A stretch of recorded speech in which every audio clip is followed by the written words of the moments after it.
और ब्रेक के बाद एक बार फिर से आप सभी का स्वागत है। लगातार नजर हमारी बनी हुई है उस प्रेस कॉन्फ्रेंस पर जो अब से कुछ ही देर में शुरू होने वाली है, और हमारे साथ खास गेस्ट पैनल भी लगातार जुड़ा हुआ है जिनसे हम चर्चा भी कर रहे हैं। 3 बजे ये चुनाव आयोग की प्रेस कॉन्फ्रेंस होनी है। कितने चरणों में कहां किस राज्य में चुनाव होंगे वो तमाम जानकारी साफ हो जाएगी। इसके अलावा विधानसभा चुनाव जिन राज्यों में होने हैं वहां को लेकर भी स्केड्यूल हम सबके सामने होगा। लेकिन चर्चा को आगे बढ़ाते हैं, जहां पर मुकाबला बीजेपी वर्सेस कांग्रेस को लेकर, बीजेपी जीत को लेकर बहुत ही आश्वस्त है, लेकिन कांग्रेस ये कह रही है कि देखिए समय हमारा बदलेगा क्योंकि हमारा कार्यकर्ता जाग चुका है। जनता के मुद्दों को लेकर हम जमीन पर जा रहे हैं। सूर्य प्रकाश पाटिल जी जुड़े हुए हमारे साथ। सूर्य प्रकाश पाटिल जी, बस थोड़ा ही इंतजार और तारीखें सबके सामने होंगे, लेकिन मुकाबला कैसा मान रहे हैं आप? धन्यवाद। पहले तो आपको, पूरे देश को भारत माता की जय, वंदे मातरम। और अभी आपने बोला कि तारीखें तय होने वाली है। ये तारीखें कोई सामान्य तारीखें नहीं है अपर्णा जी। ये तारीख है कि जिस तारीख को नरेंद्र मोदी पुनः प्रधानमंत्री चुनकर आएंगे, उसके बाद इस देश के अगले 5 साल जो हैं वो ये तय करेंगे कि ये देश जो है 2047 तक या उससे पहले कितनी जल्दी विकसित होगा। और आपने कहा कि मुकाबला कैसा है। मुकाबला है 80-20 का। 80% भारतीय जनता पार्टी की सीटें आने जा रही है और 20% में सारा विपक्ष है। और मैं ये अतिशयोक्ति नहीं कर रहा हूँ, इसलिए नहीं कर रहा हूँ क्योंकि ये वो सरकार है जिसने इतने साहसिक निर्णय लिए हैं जो कि कोई सोच भी नहीं सकता था। धारा 370 और 35 से हटाना, लोग कहते थे 100 जन्म लग जाएंगे, खून की नदियां बह जाएंगी, देश में दंगे हो जाएंगे, ना एक पत्थर चला और ना एक बूंद खून बहा। आप देखिए, हमारे जवानों के सर काट काट कर पाकिस्तान ले जाता था और हमारे देश के एक प्रधानमंत्री कड़ी निंदा करते थे। ये वो प्रधानमंत्री है जिन्होंने कहा अपनी सेना को जाओ और घर में घुस के मार के आओ। सर्जिकल स्ट्राइक की, सेना का मनोबल बढ़ाया। आज अर्थव्यवस्था के रूप में हम विश्व में एक उभरती हुई नहीं, बहुत ही महत्वपूर्ण शक्ति बन गए हैं। G20 जिन देशों के पीछे पूर्ववर्ती सरकारें हाथ जोड़कर लोन मांगती हुई घूमती थी, आज वो देश हमारे देश में आ रहे हैं, देश के अंदर हो रहे विकास को रिकॉग्नाइज कर रहे हैं और कह रहे हैं कि हां, भारत जो है एक विश्व महाशक्ति बनने जा रहा है। तो मैं इतना कहना चाहता हूं आपसे कि ये चुनाव इस देश की दशा और दिशा को तय करेगा। और रही बात मध्य प्रदेश की, तो पिछली बार 28 आई थी, इस बार 29 आएंगी। आप मुझसे लिखवा लीजिए, क्योंकि ना तो कोई नया मुद्दा इस चुनाव में अभी तक जुड़ा, ना जोड़ पाया विपक्ष, और ना ही किसी प्रकार का कोई नया सप्लीमेंट विपक्ष को मिला है। आप पूर्व के चुनाव में जो अभी अभी हुए थे नगर विधानसभा के, तो जिस छिंदवाड़ा में कमलनाथ जी के ऊपर दम थोकती थी कांग्रेस, वो भी इन चुनावों में पीछे चलते रहे 4-5 राउंड तक। तो ये दर्शाता है कि आखिर किस स्थिति में मध्य प्रदेश में कांग्रेस है जी। लेकिन एक मैथिल साहब, एक छोटा सा, अब इसको शॉर्ट में रखिएगा, फिर अब अनूप के पास भी जाएंगे, हमारे सहयोगी दिल्ली से जुड़े हुए। इस बार वो चंदे का बहुत ज्यादा मसला उठ रहा है कि चंदा कहां से आ रहा है, कौन चंदा दे रहा है। ये विपक्ष कह रहा है कि बहुत ज्यादा चंदा, 6000 करोड़ से ज्यादा चंदा बीजेपी ने लिया है, चंदा पार्टी हो गई है। देखिए, मुझे तो अभी सुन रहा था, मैं कांग्रेस के प्रवक्ता को, वो बता रहे थे कि इस कंपनी ने इसको दे दिया, इस कंपनी ने बीजेपी को दिया, इस कंपनी ने बीजेपी को दिया। तो मेरे मित्र, मैं आपसे हाथ जोड़कर विनती करता हूं, एक राष्ट्रीय चैनल पे गरिमापूर्ण बात करा करें, जानकारी को झूठी प्रसारित ना करा करें। आज तक, अभी तक कोई भी ऐसी जानकारी नहीं आई है कि किस जो डोनेटर है उसने किस पार्टी को चंदा दिया। यह जानकारी अभी नहीं आई है, यह डिकोड होना बाकी है। और दूसरी बात, आपने बहुत अच्छा प्रश्न उठाया, चंदा पार्टी। अरे मैं ये पूछना चाहता हूं कि भारतीय जनता पार्टी की सरकार देश में 15 राज्यों से ज्यादा राज्यों में है, उनको 6000 करोड़ रुपए चंदा मिला। मैं पूछता हूं, कांग्रेस के कितने राज्यों में सरकार है, उस अनुपात में कितना चंदा इनको मिला? और आखिर क्या कारण है कि टीएमसी को 1600 करोड़ रुपए चंदा मिला? एक राज्य उनके पास वेस्ट बंगाल है, जहां ना तो कोई इंडस्ट्रियल डेवलपमेंट का बहुत बड़ा बूम है, ना वहां पर रियल एस्टेट में कोई बूम है, ना वहां पर डिफेंस सेक्टर में कोई बूम है, ना ही वहां पर जहाजरानी सेक्टर में कोई बूम है। फिर किस आधार पर उनको इतना सारा चंदा मिल गया? तो यह दर्शाता है कि ये जितना भी चंदा विपक्ष को मिला है, ये बाहर के जो जॉन सोरास टाइप के बैठे हैं ना, देश की अर्थव्यवस्था को जमीन में घुसाने के लिए, नरेंद्र मोदी सरकार के खिलाफ एक आडंबर रचने के लिए, षड्यंत्र रचने के लिए, ये उन लोगों का किया धरा है जो ये चंदा मिल रहा है। अनूप के पास चलते हैं। अनूप, अब बस बहुत कम वक्त रह गया है, बताएं आप क्या हलचल और किस तरह का इनपुट मिल रहा है? बिल्कुल, देखिए ये फाइनल स्टेज पे है और थोड़ी ही देर के बाद जो है वो मुख्य चुनाव आयुक्त और चुनाव आयुक्त जो है वो प्रेस वार्ता को संबोधित करेंगे और संभावना है कि कुछ राज्यों के विधानसभा चुनाव भी साथ कराए जाएंगे। तो ये जो डेट कब कब होंगे उसके लिए थोड़ा इंतजार करना पड़ेगा, क्योंकि चुनाव आयोग भी जो है वो जब प्रेस कॉन्फ्रेंस चुनाव आयोग की तरफ से की जाती है अपर्णा, तो हमने देखा है कि वो पहले तो अपनी तैयारियों के बारे में बताते हैं, उसके अलावा सिलसिलेवार तरीके से चीजों को रखते हैं और आखिरी में वो चुनाव की तारीखों की घोषणा करते हैं, क्योंकि उन्हें भी पता है कि जो जिस बात का इंतजार सभी को है उस बात के इंतजार को जितना इंतजार में रखा जाए वो ज्यादा बेहतर होगा। लेकिन देखिए कोड ऑफ कंडक्ट लागू हो जाएगा और सभी राजनीतिक पार्टियों को भी इसका इंतजार है, जो अब तक कहीं ना कहीं चुनाव आचार संहिता के अंतर्गत नहीं आती थी चीजें, अब चुनाव आचार संहिता के अंतर्गत आएगी। और आप देखिएगा कि आज के बाद से जो चुनाव के तैयारियों या चुनावी कैंपेन है वो सभी राजनीतिक पार्टियों के तेज हो जाएंगे और कोशिश चाहे वो सत्ता पक्ष की हो या विपक्ष की हो, सभी की कोशिश होगी कि चुनाव में किसी तरीके से जीता जाए। मध्य प्रदेश में जाहिर सी बात है कि पिछले बार लोकसभा चुनाव में बीजेपी एक सीट बीजेपी से रह गई थी, तो बीजेपी ने ये लक्ष्य बनाया है कि इस बार जो है वो सभी सीटों पर बीजेपी जीत दर्ज कराए। इसके अलावा जो अपना हिंदी हार्टलैंड के जो स्टेट हैं उसमें बीजेपी इस बार क्लीन स्वीप करना चाहती है। बीजेपी नहीं चाहती है कि विपक्ष के पास एक भी सीटें आए और इसके लिए विशेष रणनीति पर बीजेपी काम कर रही है।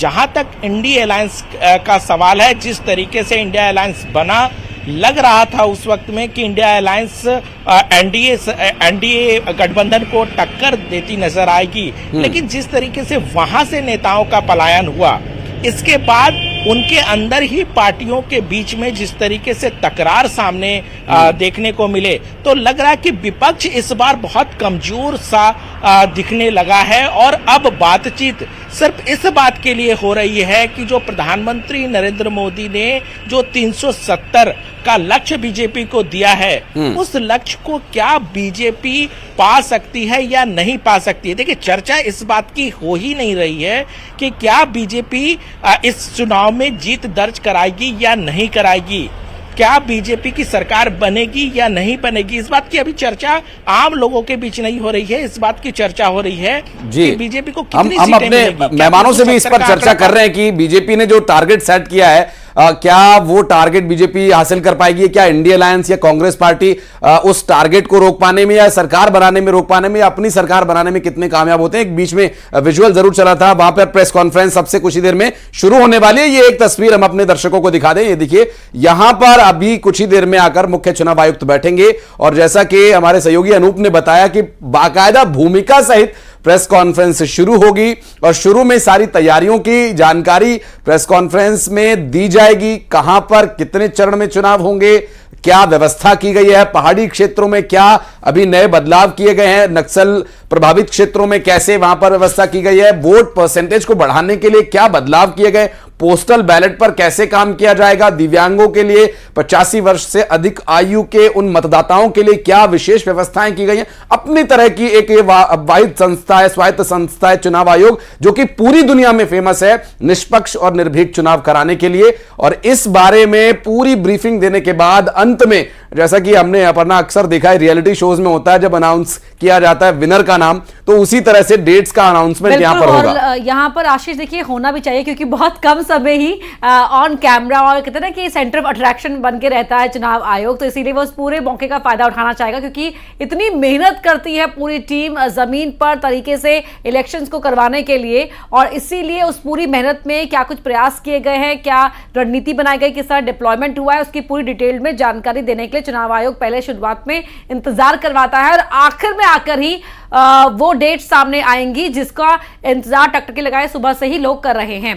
खैर तमाम यहाँ पर जो पैनलिस्ट हैं वो जुड़े हुए हैं हमारे साथ, अनूप लगातार जुड़े हुए हैं, लेकिन इससे पहले हम बड़े धनंजय जी यहाँ पर एक बहुत इंटरेस्टिंग सी बात कही है हमारे सहयोगी अनूप ने कि देखिए बच्चा पास होगा या नहीं होगा इसको लेकर चिंता है ही नहीं बीजेपी को, A+ लाएगा या नहीं ये चिंता है। तो बतौर कांग्रेस के नेता कैसा महसूस कर रहे हैं कि जमीन पर आप क्या पा रहे हैं उस हकीकत से सामना करने के लिए? देखिए अर्पणा जी, आपको याद होगा हम जब रामायण में चर्चा करते हैं ना, तो सबसे ज्यादा चर्चा होती है रावण के अहंकार का, रावण के ताकत का। और रावण को भी अहंकार था कि उसका कुछ नहीं हो सकता, लेकिन मर्यादा पुरुषोत्तम श्री राम जी गए, मर्यादा के साथ गए, लोगों की भलाई के साथ गए और रावण का अहंकार टूटा है। तो आपके सवाल का जवाब मेरे पास में है। और रही बात है चुनाव है, दावा सब करते हैं, मैं भी दावा कर रहा हूं और ये जनता बताएगी कि किसके दावे में दम है और किसके दावे में हवाबाजी अच्छा, है, एमपी के लिए कौन क्या दावा है अहंकार आपका? तो हमें थोड़ा इंतजार करना चाहिए। हम हर जगह भारतीय जनता पार्टी से ज्यादा सीटें जीतेंगे। इंडिया गठबंधन इस बार सर मैं निजी तौर पर इस बात पे आपत्ति जताना चाहूंगा धनंजय जी, जो रामायण को लेकर आपने जिक्र किया सर, एक ये आस्था का विषय है, उसमें रावण की चर्चा नहीं है सर, वो श्री रामचरितमानस है, उसमें राम की चर्चा है। और शायद राम की चर्चा में कुछ आप पिछड़ जाते हैं कांग्रेस पार्टी के लोग, इसलिए भी कई बार नुकसान झेलना पड़ता है आपको। ये आपकी सुनिए ना, आप बच्चों ने क्या है, मैंने जिक्र किया अहंकार का, मैंने कहा कि मर्यादा पुरुषोत्तम राम जी गए और राम मर्यादा में रावण का अहंकार तोड़े। तो लेकिन आप जो है ना रावण के साथ वाले लोग हैं, तो आपको क्या समझ में आएगा? जिस व्यक्ति के आंख में अहंकार का पट्टी बंधा हुआ है ना, उनको समझ में नहीं आएगा। ये फर्जी पत्रकार को बैठाल के आप रखे नहीं, तो बताइए पत्रकारिता करें, दलाली ना करें। डर के मारे हरे रंग का कपड़ा दलाल और 2 करोड़ के लोग ये बताएंगे हमको, दलाल किस्म के आदमी जो 500 रुपए लेके यहाँ बैठ के डिबेट कर रहा है, वो हमको बताएगा 500 रुपए किसकी औकात है, बता दी इनको बता दो 500 रुपए की औकात है इसकी। 500 रुपए की औकात का आदमी ये पत्रकारिता को बदनाम कर रहा है, ये यहाँ बैठ के बात करेगा। लेकिन धनंजय जी, मैथिल साहब एक सवाल, धनंजय जी आपको नहीं लग रहा कि ये बीजेपी रणनीति सेट कर रही है, उसके खिलाफ कांग्रेस को तैयारी करनी पड़ रही है? कांग्रेस की अपनी तैयारी क्या है सर? रावण का अहंकार राम ने तोड़ा, और जैसे जो बैठाया हमने कालनेमी जिनको पत्रकार आप बता रहे हो, इनका भी अहंकार टूटेगा जी। इनको बताओ कि आज के बाद इनकी दलाली खत्म हो जाएगी, पत्रकारिता कर ले, और दलाली करना है तो पत्रकारिता का चोला उतार लेंगे, क्योंकि जनता ऐसे पत्रकारों को देख रही है जो चोला ओढ़ के बैठे हुए हैं, ये कालनेमी लोग हैं, कालनेमी। ठीक है सर, मैथिल साहब सुनिए ना, धनंजय जी ठीक है सर, घर चलता है। चलिए ठीक है सब सुनिए ना सर, सुनिए एक सवाल, मैथिल साहब एक सवाल लेने दीजिए। धनंजय ठाकुर साहब से एक छोटा सा सवाल सर, जो स्ट्रेटजी बीजेपी तय कर रही है, जो सुनिए ना धनंजय साहब, सुनिए ना सर, प्लीज सुनिए सर, निवेदन है सर, निवेदन, एक छोटा सा सवाल मत क्या करो, पत्रकारिता गरिमा बना के रखिए। एक छोटा सा सवाल सुनिए ना सर, एक छोटा सा सवाल, यही कि जिस तरह का टारगेट बीजेपी सेट कर रही है, बीजेपी रणनीति बना रही है, उसके खिलाफ आप लोग रणनीति बना रहे हैं, उसके अगेंस्ट रणनीति बना रहे हैं, लेकिन आपकी अपनी रणनीति क्या है अपना? क्योंकि इंडिया अलायंस की क्या हालत है ये किसी से छिपी नहीं अभी। किसके बात की?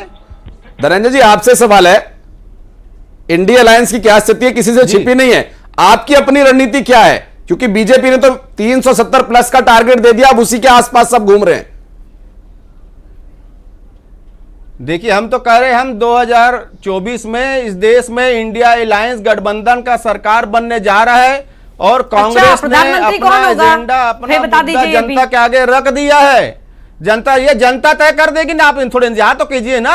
अच्छा, लोकसभा में सांसद के चुनाव होते हैं, प्रधानमंत्री के चुनाव नहीं होते, थोड़े इंतजार तो कीजिए अपर्णा जी। तो चेहरा तो कोई सामने होना चाहिए ना सर, बात बताएंगे ना प्रधानमंत्री कौन होगा? नहीं, इसीलिए सवाल इंडिया गठबंधन का चेहरा है ना, वो तो एक अच्छा इंडिया गठबंधन चेहरा है, गठबंधन का चेहरा कौन है? लोकसभा के चुनाव होते हैं, प्रधानमंत्री का चुनाव नहीं होता है। गठबंधन का चेहरा कौन है? इंडिया गठबंधन है धनंजय जी, गठबंधन का चेहरा कौन है? गठबंधन है, इंडिया गठबंधन है, सभी दल हैं, और लोकसभा के चुनाव हो रहे हैं, और आप प्रधानमंत्री के वोट करने नहीं जाएंगे, आप अपने क्षेत्र में सांसद चुने जाएंगे। जी पंकज जी बहुत देर से शांत बैठे हुए हैं। पंकज जी, लेकिन ये भी देखिए कहा जा रहा है ना कि हिंदी हार्टलैंड पे भले ही आपकी जो पकड़ है और मजबूत होती जा रही है, लेकिन दक्षिण आपकी चिंता बढ़ा सकता है।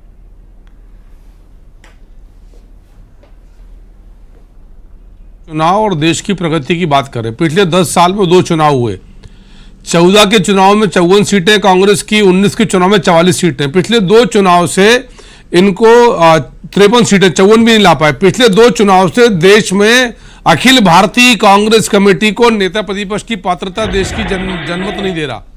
इनकी अभी 44 सीटें, 15 सीटें केरल की माइनस कर दो तो ऑल इंडिया कांग्रेस कमेटी देश भर में 29 सीटें, अभी 543 में से 250 सीटों पर लड़ने की स्थिति है। कभी सपा के सामने कटोरा लेकर जाते हैं, कभी अरविंद केजरीवाल के रमोकरम पर, कभी ममता बनर्जी, कभी कम्युनिस्ट के। तो वो कांग्रेस पार्टी जो देश की सबसे पुरानी पार्टी होने का दावा करती है, यदि वो याचक के तौर पर गठबंधन में खड़ी हो तो वो क्या चुनाव जीतने की बात करेंगे?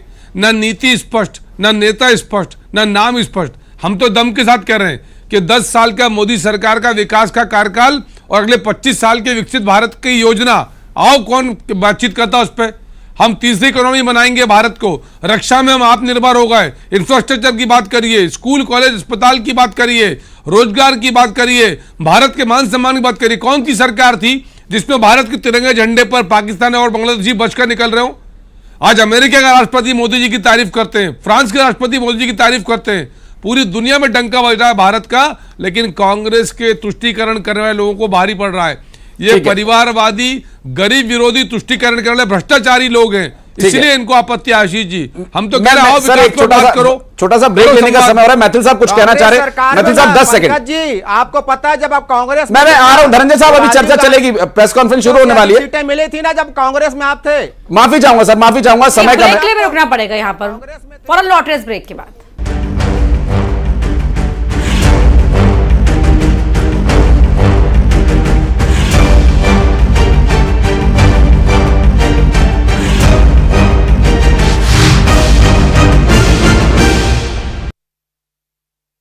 सरकार का